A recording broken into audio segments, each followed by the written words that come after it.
அனைவருக்கும் வணக்கம். அகரத்திற்கு நிகரான எழுத்துண்டா, அன்னைக்கு நிகரான உறவுண்டா, தமிழ் மொழிக்கு நிகரான மொழியுண்டா, திராவிட கழகத்திற்கு நிகரான ஆட்சியுண்டா.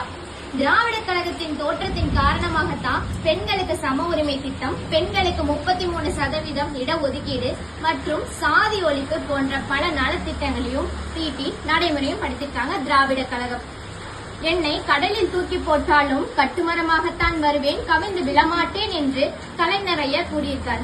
அவர் சொன்ன மாதிரியே அவரது மகனான மு.க. ஸ்டாலின் ஐயா அவர்கள் தமிழக மக்களுக்காகவும் தமிழக வளர்ச்சிக்காகவும் பல நலத்திட்டங்களையும் தீட்டி அதற்காக தமிழ் மக்களுக்கு நிறைய செஞ்சிருக்காரு. கழிப்புடன் பயில காலை உணவு திட்டம், ஏற்றத்திற்காக எண்ணும் எழுத்தும், இழந்த கல்வியை மீண்டும் பெற இல்லம் தேடிய கல்வி, புத்துணர்ச்சிக்காக புதுமை பெண் திட்டம் மற்றும் நான் புதல்வன் திட்டம், இன்னுயிர் காக்க இல்லம் தேடிய மருத்துவம், நன்மையான வாழ்வுக்கு நகைக்கடன் தள்ளுபடி திட்டம், மகத்தான மகளிருக்கு இலவச பேருந்து பயணம், மகிழ்வுடன் வாழ மகளிர் உரிமை தொகை, வெற்றியை தேடும் மாணவர்களுக்காக நான் முதல்வன் திட்டம் போன்ற பல திட்டங்களையும் தீட்டியிருக்காங்க. நம்ம எல்லாருக்கும் எல்லாம் கிடைக்கணும் அப்படிங்கிறதுக்காக திராவிட கழக திட்டம் இருக்கின்றது. அது மட்டுமா, இந்த 4 வருடங்களாக முதலமைச்சர் மு.க. ஸ்டாலின் ஐயா அவர்கள் தமிழக மக்களுக்காக பல நலத்திட்டங்களை தீட்டி அதனால பல மக்களும் பயனடைந்து வந்துட்டு இருக்காங்க.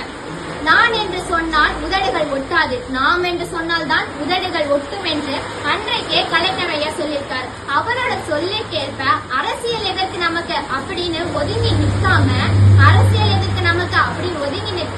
அரசு ஒதுக்கும் பல நலத்திட்டங்களையும் பயன்படுத்தி நம்ம மக்களையும் முன்னேற்றி நம்ம நாட்டையும் முன்னேற்றுவோம்.